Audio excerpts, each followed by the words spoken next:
Global online मराठीमध्ये आपलं सगळ्यांचं स्वागत आहे. या व्हिडिओमध्ये मी टीचिंग ॲप्टिट्यूडचे काही MCQ आपल्याबरोबर शेअर करत आहे. हे MCQ आपल्याला येणाऱ्या एक्झाममध्ये खूप उपयोगी पडतील. Hope you will like it. Video सुरू करण्याआधी मी आपल्याला सांगू इच्छिते की ग्लोबल ऑनलाईन युनिव्हर्सिटीने महाराष्ट्र स्टॅट पेपर 1 साठी नवीन बॅच सुरू केली आहे. टेस्टमध्ये काय भेटेल आणि का द्यायची टेस्ट, अजून नोटिफिकेशन पण आली नाही, असे खूप वेगवेगळे प्रश्न आपल्याला पडले असतील. पण नोटिफिकेशनची वाट बघत बसू नका, कारण नोटिफिकेशन कधीही येईल. लॉकडाऊनमुळे आपल्या हातात चांगली संधी भेटली आहे. त्या संधीचा पुरेपूर फायदा घ्या अभ्यास करण्यासाठी आणि ग्लोबल ऑनलाईन युनिव्हर्सिटी बॅचला जॉईन व्हा. त्या बॅचमध्ये आपल्याला मागील वर्षातील म्हणजे 2011 ते 2020 पर्यंत सर्व प्रश्नपत्रिका टेस्ट स्वरूपात व सर्व सोल्युशन PDF स्वरूपात भेटतील. 40 संपूर्ण अभ्यासक्रमांकावर आधारित टेस्ट व त्याचे सोल्युशन भेटतील. फुल सिलेबस नोट्स व फुल सिलेबस व्हिडिओ लेक्चर पण भेटतील, तेही फक्त 999 रुपयामध्ये. मग वाट कसली बघताय? मोबाईल उचला आणि खालील दिलेल्या नंबरवर मेसेज करा. आता तुमची पण स्वप्न होईल पूर्ण ग्लोबल ऑनलाईन युनिव्हर्सिटी सोबत. कोणते स्टेटमेंट इंडिकेट करतं की स्टुडंट ऍक्टिव्ह लर्नर आहे? ऑप्शन्स आहेत: वर्गात नियमित उपस्थित असतो, म्हणजे लेक्चर रेग्युलरली अटेंड करतो, diligently take notes of the lecture, व्याख्यानाची काळजीपूर्वक टिप्पणी घेतो, always answer the teacher question, शिक्षकाच्या प्रश्नांना नेहमीच उत्तरे देतो, challenge the teacher statement he does not agree with, शिक्षकाच्या विधानांशी असहमत असल्यास आव्हान देतो. या प्रश्नाचा करेक्ट आन्सर आहे option number A, attends classes regularly, म्हणजेच वर्गात नियमित उपस्थित असतो.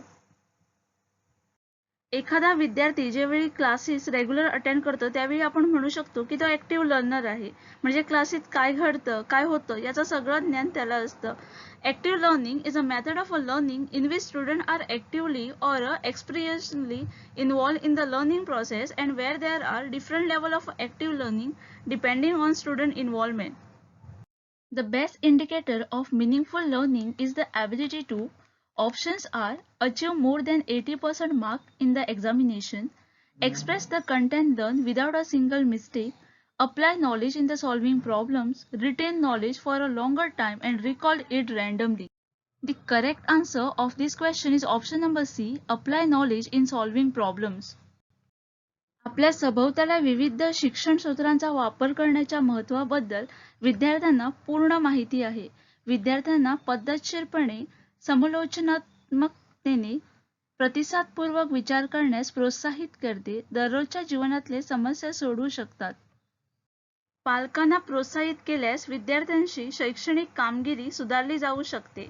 ऑप्शन्स आहेत: त्यांच्या प्रभागांच्या कामावर देखरेख ठेवणे, supervise the work of their work, अतिरिक्त शिकवणी प्रदान, अरेंज द एक्स्ट्रा ट्युशन, त्याविषयी अविबंध राहा, रिमेन अनकन्सर्न अबाउट इट, शिक्षकांशी वारंवार संवाद साधणे, इंटरॅक्ट द टीचर्स फ्रिक्वेंटली. या प्रश्नाचा करेक्ट आन्सर आहे ऑप्शन नंबर डी, शिक्षकांशी वारंवार संवाद साधणे, म्हणजेच interact with the teacher frequently.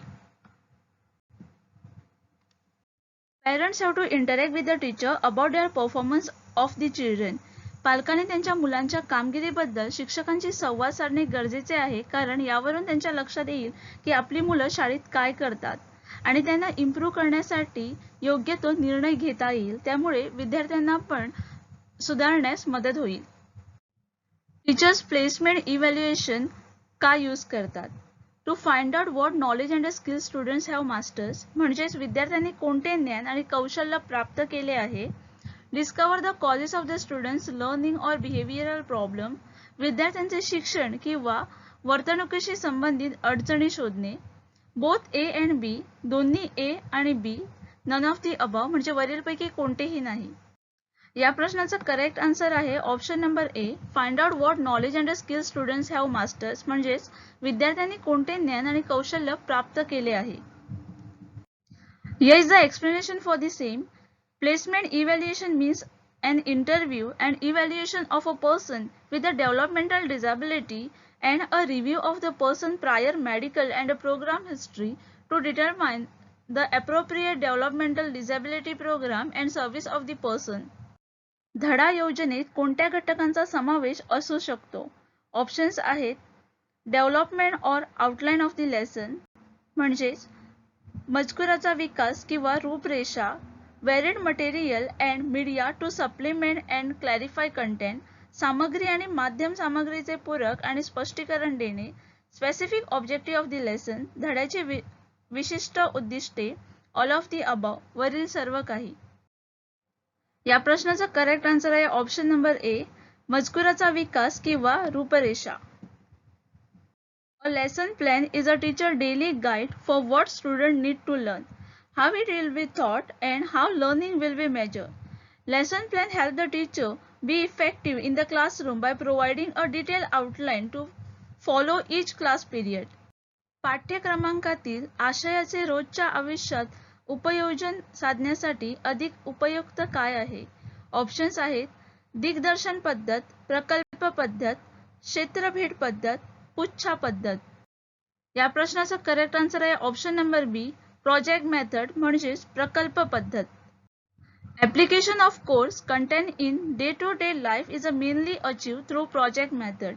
The project method is an educational enterprise in which children solve the practical problem over a period of several days or weeks. विद्यार्थ्यांच्या प्रगतीची देखरेख करून त्या आधारे अध्यापनात बदल करण्यासाठी ही सर्वोत्तम पद्धत आहे. ऑप्शन्स आहेत आकारिक मूल्यमापन, साकारिक मूल्यमापन, गुणात्मक मूल्यमापन, उद्दिष्टधारित मूल्यमापन. या प्रश्नाचा करेक्ट आन्सर आहे ऑप्शन नंबर ए, आकारिक मूल्यमापन. Formative evaluation is a method of judging the worth of program while the program activity are forming. This part of a evaluation focus on the process. Thus, formative evaluation are basically done on the fly.